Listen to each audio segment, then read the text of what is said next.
Bonjour, bonjour, bienvenue dans cette nouvelle vidéo sur la suite de notre réduction d'endomorphisme. Et aujourd'hui, je vais vous parler de polynômes d'endomorphisme. Ouh là là là là, ça fait peur. Vous allez voir, c'est fantastique. Alors, qu'y a-t-il dans cette vidéo? Eh bien, je vais déjà vous définir ce que c'est qu'un polynôme d'endomorphisme, vous donner les structures d'algébrique qui vont bien, vous expliquer ce que c'est qu'un polynôme annulateur, donner la définition du polynôme minimal. On va avoir des applications diverses, notamment au calcul de l'inverse d'une matrice, et on va regarder les relations qu'on a entre les polynômes annulateurs, les valeurs propres de la matrice, etc., etc. Et on va parler du polynôme minimal des matrices diagonalisables. Voilà, voilà. Sans plus attendre, commençons.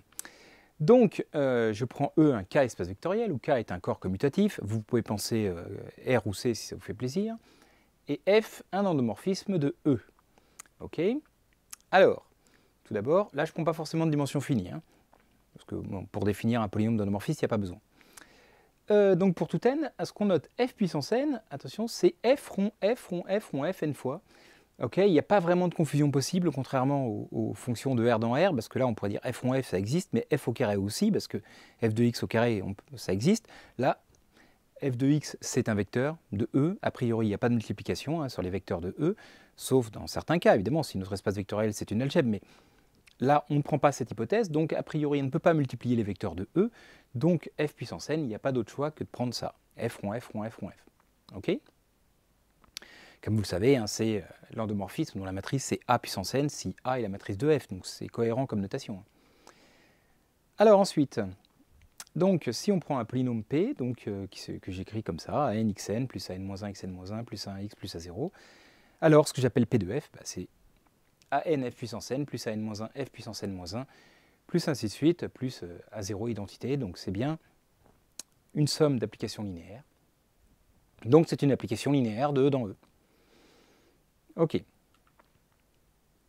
Alors, si dimension de E est plus petit que plus l'infini, donc je prends une base de E et A la matrice de f par rapport à cette base, alors, pareil, la matrice de P de f, enfin, c'est pas pareil, on peut démontrer facilement que la matrice de P de f par rapport à la base B, eh bien, c'est P de A, tout simplement parce que, vous le savez bien, c'est compatible. La matrice de f plus g, c'est la matrice de f plus la matrice de g, et la matrice de f puissance n, c'est la matrice de f, le tout à la puissance n, donc par linéarité et avec cette propriété-là, on a évidemment cette relation-là. OK ? Donc voilà, alors maintenant ce que je vais vous expliquer, c'est en termes un peu compliqués, là, oh là là, vous allez voir que les propriétés sont simples, c'est que, eh bien, on a un morphisme entre les polynômes et les endomorphismes de E, qui est un morphisme de K algèbre, parce que ça, donc, c'est une algèbre, ça aussi, donc la multiplication ici, c'est le rond, bien sûr, et là, c'est la multiplication des polynômes, et donc ça, c'est compatible avec toutes les lois. Ok, alors, donc déjà, avec la linéarité, c'est vraiment facile, vous le savez bien.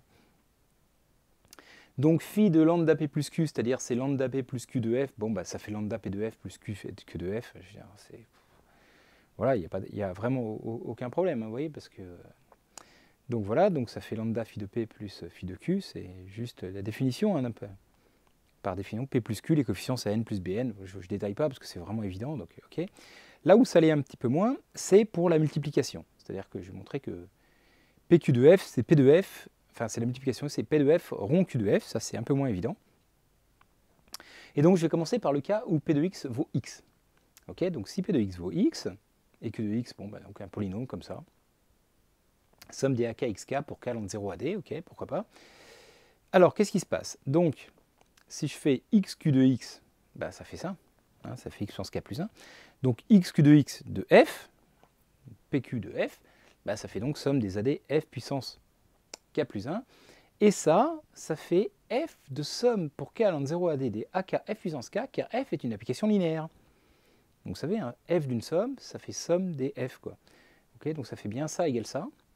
Et donc je me rends compte que c'est bien c'est bien f rond q de f. Donc ça marche, vous voyez, ça fait bien f rond q de f, donc ça fait bien, pour xq de x, ça bien un morphisme, c'est-à-dire c'est bien, je fasse la multiplication avant x fois q de x ou f rond q de f à l'arrivée, ça fait bien la même chose. Ok, du coup, par une petite récurrence évidente, x2 q de x, ça va marcher, ça fait f rond q de x, donc f2 rond q de f, d'accord, donc x puissance n pour tout n q de x de f, ben ça fait bien f puissance n rond q de f. Mais du coup, si je fais des combinaisons linéaires de choses comme ça, si je me rends compte si p est n'importe quel polynôme, du coup, ça fait des combinaisons linéaires de cette formule-là. Et donc, p fois q de f, ça va être une somme des fn, au q de f, donc ça va faire p de f rond q de f. Voilà, je n'ai pas écrit tous les petits détails de calcul parce que je pense que c'est assez simple, mais c'est ça le truc important. C'est quoi? C'est vraiment compatible aussi avec la multiplication, d'accord? Donc voilà, pq de f, c'est p de f rond q de f. Et du coup, si j'appelle k de f l'image de phi, c'est-à-dire tous les polynômes en f, c'est une sous-algèbre commutative de L2. Vous allez me dire, parce que ça, a priori, là-dedans, la multiplication n'est pas commutative, f rond g, il n'y a pas de raison que ce soit égal à g rond f. Sauf que là, si c'est le polynôme en f, si ça commute forcément, parce que p de f rond q de f, on vient de le voir, c'est p fois q f, mais comme la multiplication est commutative dans les polynômes, ça c'est pareil que q fois p de f, puisque q fois p égale p fois q, donc voilà, donc c'est égal à q fois p de f, mais du coup c'est forcément égal à q de f rond p de f. D'accord? Donc p de f rond q de f, c'est égal à q de f rond p de f. Ok? Bon, c'est pas bien compliqué à savoir, mais c'est quand même bien pratique. Donc généralement, si on veut plein de matrices qui commutent avec une matrice, il faut prendre un polynôme en L, on en a plein, vous voyez. Ok. Alors maintenant, une fois qu'on a défini les polynômes d'un endomorphisme, ce qui va nous intéresser, c'est comme souvent les racines des polynômes et tout ça, c'est est-ce qu'un polynôme, il peut s'annuler en endomorphisme, comme si le f était une racine des polynômes, ce qui est bizarre, vous voyez. Est-ce que, voilà, donc on dit que P est un polynôme annulateur de l'application f si P de f c'est l'application nulle. Ok, c'est voilà, le vecteur nul de L2. On dit si P appartient au noyau de l'application linéaire phi qu'on a vu juste avant. Et donc on appelle annulateur de f, ann de f, c'est l'ensemble des polynômes annulateurs de f. Alors voilà, une petite reformulation, par exemple dire qu'un endomorphisme nilpotent, ça veut dire que vous savez qu'il existe un d tel que u puissance d fait l'application nulle, autrement dit il existe un d tel que x puissance d est dans l'annulateur de u. Ok? Donc voilà des exemples, on a déjà vu des polynômes qui annulent certaines applications linéaires. Okay, bon, c'est très simple, mais on va voir d'autres exemples, rassurez-vous. Donc voilà. Si donc première propriété importante, je prétends que l'annulateur de f est un idéal de k de x. D'accord? C'est-à-dire, c'est un sous-groupe de k de x, et en plus c'est stable par multiplication par n'importe quel élément de k de x. Je prends un élément de l'annulateur de f multiplié par n'importe quel polynôme, ça reste un élément de l'annulateur de f. Alors comment on prouve ça? Bon, la preuve la plus simple, c'est-à-dire c'est le noyau de phi, et un noyau d'un morphisme est toujours, d'un morphisme d'anneau est toujours un idéal. Là c'est réglé. Bon, mais quand même, je vais le redémontrer, parce que la propriété importante, c'est vraiment ce que j'ai dit là, c'est que si j'ai un polynômateur R, alors si je multiplie par n'importe quel polynôme P, P fois R de f, d'après ce qu'on a vu avant, c'est P de f rond R de f, mais R de f c'est l'application nulle. D'accord? Et une application linéaire, on voit toujours le vecteur nul vers le vecteur nul. Donc si là c'est le vecteur nul, P de f, il ne peut rien faire d'autre que de l'envoyer sur le vecteur nul.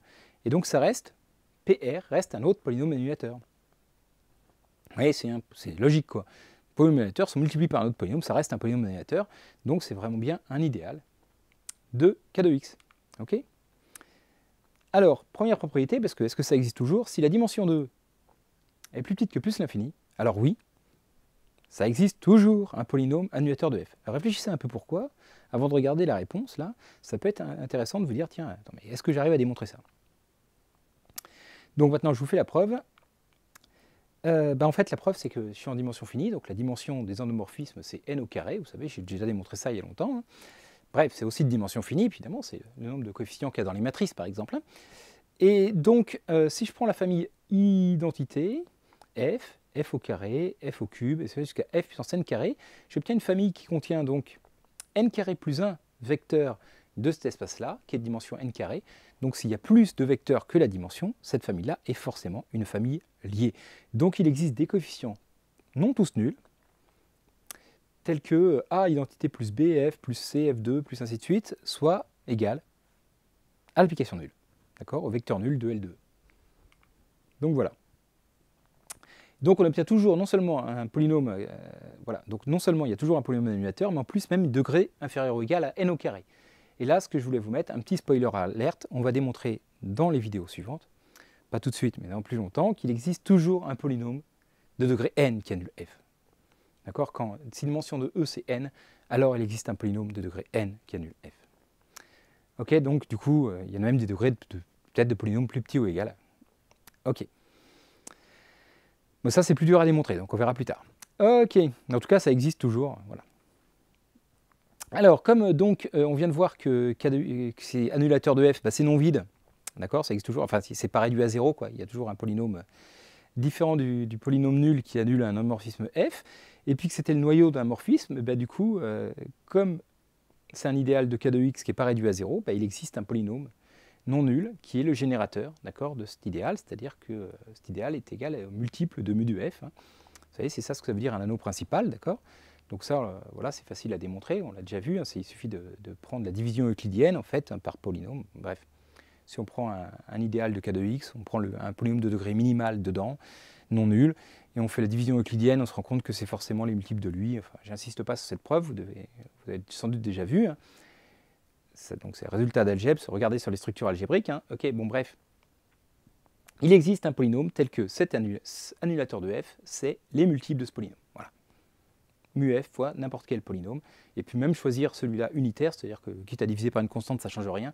Donc on prend son coefficient dominant égal à 1, et on appelle ce polynôme mu de f le polynôme minimal de f. Donc il est minimal au sens du degré.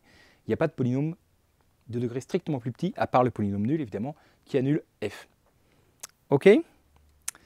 Donc voilà, polynôme minimal d'un homomorphisme, ok, c'est pas évident à trouver, mais ça existe toujours, d'accord, en dimension finie, en tout cas ça existe toujours. Voilà.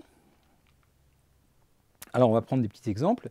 Dire que U est une homothétie, c'est-à-dire que U c'est lambda fois identité, d'accord, bah, du coup ça veut dire que son degré de son polynôme annulateur, bah, c'est x moins lambda, hein, d'accord, donc voilà. Ça c'est pas très très dur. Le degré du polynôme annulateur c'est 1. Hein, parce que U moins lambda identité fait 0. Donc, voilà. Ok. Alors maintenant, tiens, un petit peu plus compliqué. Est-ce que vous pouvez essayer de calculer le polynôme minimal de cette matrice-là? Ah ah. Donc allez-y, calculez A au carré, A au cube s'il y a besoin, à puissance 4. Essayez de trouver une combinaison linéaire hein, pour trouver... Bon, comme c'est une matrice de 2, je vous le dis, je vous ai spoilé qu'il existait un polynôme de degré 2. Donc calculez A2, essayez de trouver des relations. Allez, faites-le, c'est intéressant.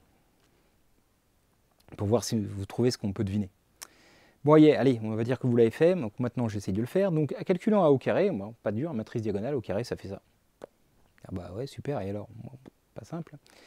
Bon, bah maintenant, l'astuce, c'est que je vais calculer A au carré moins alpha plus bêta A. Alors pourquoi je fais ça? Parce qu'en fait, je vais essayer de trouver un polynôme annulateur, donc je vais essayer de trouver une combinaison linéaire de I, et donc il faut que je trouve une combinaison linéaire de alpha carré moins alpha fois un nombre fois alpha et bêta carré moins un nombre fois bêta pour obtenir la même chose là et là.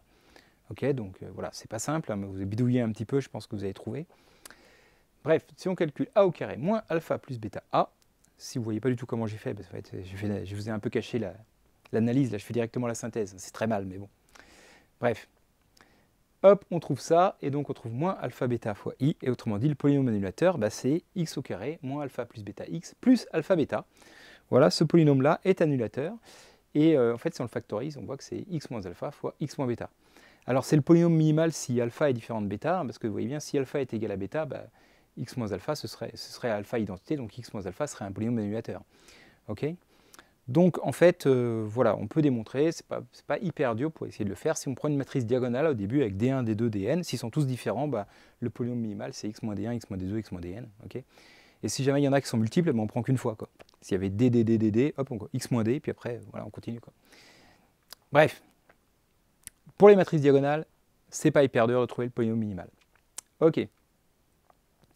Alors maintenant, polynôme de matrice, bon bah, qu'est-ce que ça veut dire que P, on dit qu'il est l'annulateur de F, et si A c'est la matrice de F, ben P de A vaut 0. Hein, jusque-là, tout va bien, c'est la même chose, hein, d'accord, puisque c'est pareil, matrice et machin. Et donc, ce qu'il faut bien se rendre compte, c'est que, du coup, le truc important, c'est que si A et B sont des matrices semblables, eh bien alors, ce sont des matrices de F dans différentes bases. D'accord? Et donc, si P de F est l'application nulle, c'est vrai dans toute base. Que j'exprime P de F dans n'importe quelle base, P de F, bah, c'est nul, il n'y a pas de miracle. Quoi. Donc, hein, P-1, 0, P, si vous voyez, ça fait toujours 0. Quoi. Et donc, si P de A égale 0, bah, équivalent à P de B égale 0, en fait. Hein, parce que ça veut juste dire que P de F vaut 0. Donc c'est ça le truc qui est pas forcément complètement évident, bon, quoique c'est pas super dur quand même, hein, mais si A et B sont des matrices semblables, d'accord, bah, tout polynôme qui annule l'une annule l'autre. Okay, Bon alors, voilà, ça peut se voir directement, parce que si j'écris A égale QB Q-1, où Q est une matrice inversible quelconque, alors P de A, je vous laisse vérifier que ça fait Q, P de B, Q-1. Pourquoi? Parce que déjà, si on met au carré, bah, ça fait, vous voyez, le Q et le Q-1 s'éliminent, ça fait QB carré Q. A puissance n, ça fait donc QB puissance n, Q-1, et après, par combinaison linéaire, on peut démontrer ça. Ok, c'est pas très très dur, et du coup, bah, forcément, si lui vaut 0, lui vaut 0, enfin, c'est plutôt l'inverse. Si P de B vaut 0, bah, lui vaut forcément 0, et on passe en Q et Q-1 de l'autre côté, et on a la réciproque, et voilà. Ok. Donc, en particulier, si A et B sont des matrices semblables, alors elles ont le même polynôme minimal. On dit que le polynôme minimal est un invariant de similitude. Autrement dit, imaginons que plus tard on a une technique pour calculer les polynômes minimales, on peut voir avec deux matrices A, si elles ne sont pas le même, elles ne sont pas semblables. Okay, dans aucune base, on peut réussir à passer de l'une à l'autre. Donc voilà, c'est un truc qui peut être très intéressant. Ok. Allez, une petite application. Donc voilà, une matrice A. Je vous ai calculé A au carré pour essayer de trouver une relation, un polynôme qui annule tout ça. Donc là, je vous laisse regarder comment on pourrait faire pour essayer d'éliminer, vous voyez, pour trouver une relation entre A au carré, A et I. Alors, donc là, ce qu'il y a sur I, bon, on s'en moque un petit peu, enfin, j'essaierai de voir après, mais déjà, est-ce que je peux arriver à éliminer tous les coefficients qui sont à l'extérieur? Vous voyez, moins 3, moins 2, 4, moins 9, moins 6, 12. Normalement, vous devez vous rendre compte qu'en multipliant par 3, là, j'obtiens la même chose. D'accord? Puis là aussi, tiens, dis donc. 3, moins 6, moins 18, paf. Donc, si je fais A au carré moins 3A, ben, il va y avoir plein de trucs qui dégagent. Hop, et on va regarder ce qu'il y a. Donc, tout ça, ça dégage là, là. Il ne reste que la diagonale. Et puis, alors ça, moins 2, moins 3A, ben, ça fait moins 2, ok. 19, moins 3, moins 21, bah ça fait moins 2. Et puis moins 11, plus 9, moins 3 fois moins 3. Ah, ça fait moins 2 aussi, donc ça fait bien moins 2, moins 2, moins 2. Ah, super, fantastique. Donc ça fait moins 2i3, donc j'ai trouvé un polynôme qui annule ma matrice A.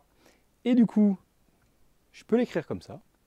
C'est ça qui est pas mal. C'est quand vous trouvez un polynôme annulateur où il y a un terme constant, là, vous pouvez, bon, là on l'a trouvé directement, vous pouvez le passer de l'autre côté sinon, et vous pouvez factoriser par A, forcément, parce que le terme constant, vous l'avez mis de côté, quoi. Donc on trouve que A fois un truc égale moins 2i3. Okay, et donc en divisant par la constante, moins 2, eh ben, je trouve que A fois une matrice égale I. Et donc A est inversible. Et son inverse, bah, c'est A moins 3i divisé par moins 2, autrement dit 1 demi de 3i moins A. Incroyable, hein? Et donc je spoil aussi un petit peu, si une matrice est inversible, en dimension finie, c'est une matrice de toute façon, si une matrice est inversible, eh bien son inverse est un polynôme en L. A-1 est toujours un polynôme en A. Mais je vous démontrerai ça plus tard. Mais juste, je veux dire, c'est pas un cas particulier, quoi. Hop, voilà. Donc là, ça peut être la méthode quand ça marche. Je veux dire, quand vous trouvez un polynôme annulateur, c'est évidemment la meilleure méthode pour calculer l'inverse. Hein. Voilà, je voulais calculer 3i moins A, ça se fait de tête. Hein, je veux dire, 3i moins A, hop, A il est là, donc ça fait 3, ok. 3i, ça fait 0, moins A, bah, ça fait plus 3. Dire, voilà, donc c'est hyper... vous savez que c'est pénible de calculer l'inverse d'une matrice 3-3. Hein. C'est quand même vite pénible, hein, d'accord? Donc là, avec cette astuce, vous voyez, ça peut être vraiment pratique pour trouver l'inverse de A, hein, en 2-2. Bien que c'est une matrice 3-3. Bref. Donc voilà. Donc, les polynômes d'endomorphisme, déjà, ça peut servir à ça. C'est-à-dire que si on peut essayer de bidouiller pour trouver un polynôme annulateur, vous avez l'inverse, c'est cadeau. C'est l'inversible. L'inverse, vous allez le trouver tout de suite. Donc, et puis ça peut servir pour d'autres choses en plus. Donc voilà. Ça peut être très chouette d'avoir un polynôme annulateur. J'espère que vous êtes convaincus. Ok, alors maintenant, le rapport entre le polynôme annulateur et les valeurs propres. C'est très intéressant aussi. Si je prends E un cas espace vectoriel, F dans L2, T amplitude, et un polynôme dans l'annulateur de F, ok, donc P de F égale F0, alors si lambda est une valeur propre de F, alors P de lambda vaut 0. Lambda est forcément une racine de tout polynôme annulateur. Cool, avec un polynôme annulateur, on peut trouver les valeurs propres. Alors non, attention, c'est un piège, j'ai pas dit ça. Hein, ce théorème ne dit pas que si P est un polynôme annulateur et que si alpha est une racine de P, alors alpha est une valeur propre de F. Je n'ai pas dit ça. Il y a un polynôme dont les racines sont les valeurs propres, c'est le polynôme caractéristique. Ok? Mais là, je n'ai pas dit que si je prends un polynôme annulateur quelconque et que je prends une racine, il n'y a aucune raison en fait que ce soit une valeur propre de F, parce que rappelez-vous, si j'ai un polynôme annulateur, je multiplie par n'importe quel polynôme avec les racines qu'il veut, ça reste un polynôme annulateur. Et donc toutes ces racines en plus, là, ne sont pas forcément des valeurs propres. D'accord? La question, c'est un peu plus intéressante peut-être avec le polynôme minimal, mais en tout cas, dit comme ça, c'est évidemment que si P annule, et je prends une racine d'un polynôme annulateur, a priori, je ne peux rien dire. Ok? Alors on va prouver ce résultat, mais c'est vraiment tout bête, hein. Si on prend donc un vecteur non nul tel que f de x égale lambda x, autrement dit un vecteur propre associé à la valeur propre lambda, eh bien on calcule, et c'est facile de voir que f carré de x, bah, c'est f de x, c'est f de lambda de x, comme c'est linéaire, c'est lambda f de x, bah, donc ça fait lambda carré x. Par une petite récurrence évidente que je fais à chaque fois que je fais plus, f puissance n de x, c'est lambda puissance n de x, mais faites-la hein, si vous voulez. Supposez que c'est vrai pour un n, ou fn plus 1, tout ça, bon bref. Et puis après, par combinaison linéaire, donc P de f, bah, c'est une combinaison linéaire de fn de x, hein, et bah, ça fait la même combinaison linéaire de lambda n, donc ça fait P de f de x, c'est P de lambda de x. Et donc si P de f de x bah, vaut vecteur nul, et comme x n'est pas un vecteur nul, bah, P lambda vaut fatalement 0. Donc c'est très simple à démontrer. Ok? Ça va jusque-là? Donc si on connaît une valeur propre, et un polynôme annulateur, bah, c'est forcément une racine de ce polynôme. Mais on ne peut pas utiliser ce polynôme pour trouver les valeurs propres. Donc ça, hop, la question qu'on pourrait se poser maintenant, bah, maintenant si je prends un polynôme, d'accord, qui s'annule sur toutes les valeurs propres de f. En fait, par exemple, ce qu'on a vu sur les matrices diagonales, ça a l'air de marcher. P, est-ce que c'est un polynôme annulateur de f? C'est pas bête, vous voyez, je veux dire, tiens, attends, un polynôme annulateur, il s'annule sur les valeurs propres. Alors si je prends un polynôme qui s'annule sur toutes les valeurs propres, peut-être sur d'autres, sur des trucs, mais est-ce que c'est un polynôme annulateur de f?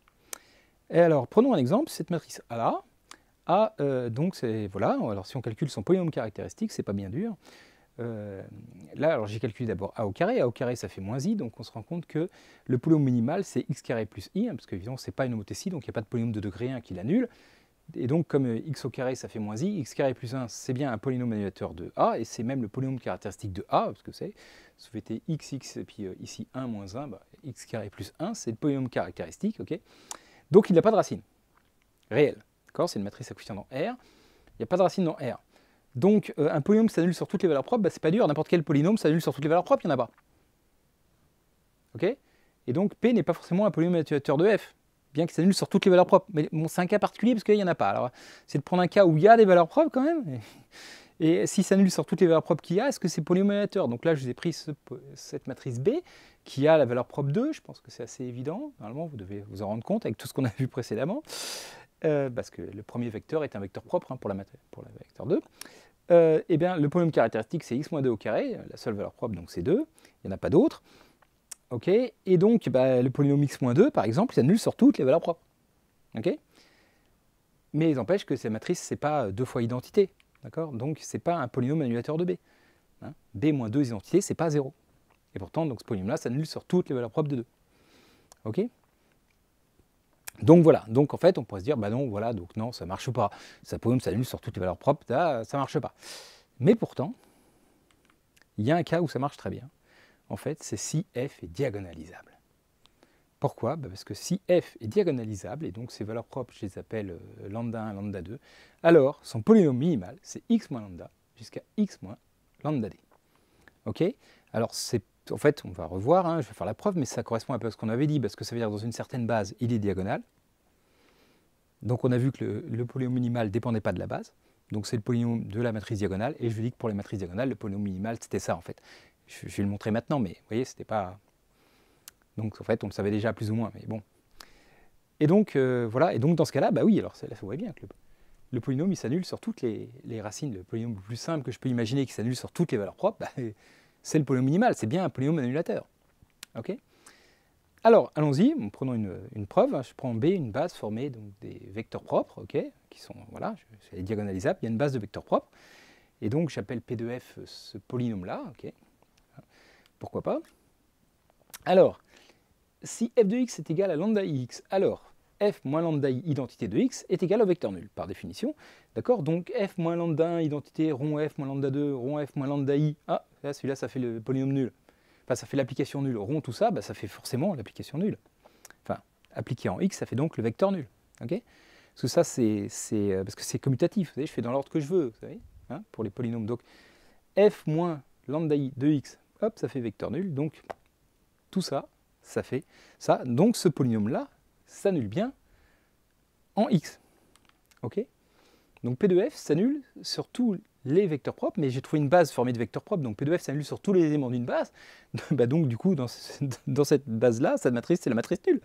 Donc, on a bien que P de f est un polynôme annulateur de f. Et donc le polynôme minimal de f divise ce polynôme p de f. Okay, mais maintenant, si je prends un polynôme plus petit, si j'en enlève un, vous voyez, si je prends le produit df moins lambda k de x avec k différent de i pour voir si ça pourrait être plus petit le polynôme annihilateur, bah là il y a un problème parce que si je le remplace quand x justement est le vecteur propre associé à la vecteur lambda i, bah, quand je calcule tout ça de x, j'ai enlevé celui-là qui fait 0. Bah, j'obtiens donc pour lui lambda i de x moins lambda d de x, bah, ok, lambda i moins lambda d, enfin, ça fait le produit des lambda i moins lambda k de fois x, et bah, ça ne fait pas le vecteur nul. Donc ce polynôme-là n'est pas un polynôme annulateur. Si j'enlève un facteur, ça ne l'est plus. Quel que soit le facteur i, si j'en enlève un, ce n'est plus un polynôme annulateur. Donc le polynôme minimal, eh bien, c'est bien le produit de tout ça. Et voilà. Donc vous voyez, c'est plus compliqué que ce qui paraît. Voilà, si je prends...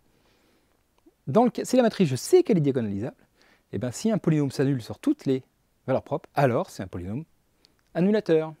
Okay, et puis j'ai même le polynôme minimal, ce qui est encore mieux. Voilà, voilà. Alors, maintenant, je vais spoiler un petit peu. La prochaine vidéo, on va voir le lemme des noyaux, d'accord? Ce serait bien de voir ça tout de suite, mais ça fait un petit peu long déjà, donc bon, bref. Qui implique la réciproque, c'est-à-dire que c'est encore plus fort que ça. Cette fois, c'est la réciproque que je viens de voir. Je viens de voir si elle est diagonalisable, alors son polynôme caractéristique, c'est le produit des x moins lambda i. Et bien, si on sait juste qu'il existe un polynôme annulateur, bon, en l'occurrence, le polynôme minimal, mais même s'il existe un polynôme annulateur qui est scindé comme ça, produit que de facteurs de degré 1 avec que des racines simples, donc qui s'écrit x moins lambda 1, x moins lambda 2, x moins lambda d avec tous les lambda i différents. Si j'ai un polynôme annulateur comme ça, donc le polynôme minimal est comme ça, alors f est diagonalisable. Et mieux encore, les valeurs propres de f, c'est lambda 1, lambda 2, lambda d. Alors si ce n'est pas le polynôme minimal, c'est n'importe quel polynôme qui est comme ça, bah alors, non, pas forcément, les racines, c'est pas forcément, toutes ces racines, c'est pas forcément des valeurs propres, forcément, mais en tout cas, donc, bref, si le polynôme minimal, c'est comme ça, alors f est diagonalisable, et le spectre de f, c'est ça. Donc il y a une équivalence, en fait, entre être diagonalisable et avoir son polynôme minimal qui est scindé à racine simple. Ok? Très sympa, quoi. Et je vais spoiler encore un petit peu autre chose. Dans la vidéo suivante, on verra le théorème de Kell-Hamilton qui dit que le polynôme caractéristique de f, ou de la matrice A, qu'on appelle déterminant de x, n moins grand A, c'est un polynôme annulateur de A. Le polynôme caractéristique, même si A n'est pas diagonalisable, etc., mais le polynôme caractéristique est toujours un polynôme annulateur de A. Okay, et donc, ça veut dire que toutes les racines du polynôme minimal, s'il y en a, c'est forcément des valeurs propres, parce que c'est un diviseur du polynôme dont les seules racines, c'est les valeurs propres.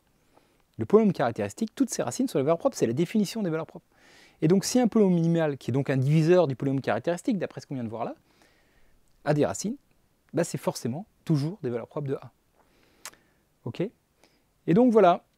Bref, donc je ne vais pas trop spoiler, mais voilà la raison pour laquelle il y a un polynôme annulateur de degré plus petit ou égal à n aussi, parce qu'en voilà un, celui-là il est de degré n, et il annule toujours A. Et donc on fera la preuve de ça dans 2 vidéos. Bref, allez, maintenant que je vous ai bien spoilé, j'ai bien envie de donner voir la suite, j'espère. Je remercie tous ceux qui sont arrivés jusque-là, franchement vous êtes des cracks. Et puis je remercie encore plus ceux qui participent sur Tipeee, qui me donnent un petit peu de sous dans la mesure de leurs moyens. Vraiment, je vous remercie infiniment. Et puis écoutez, maintenant on a encore plein de choses à voir, donc je vous dis à tout de suite pour la suite.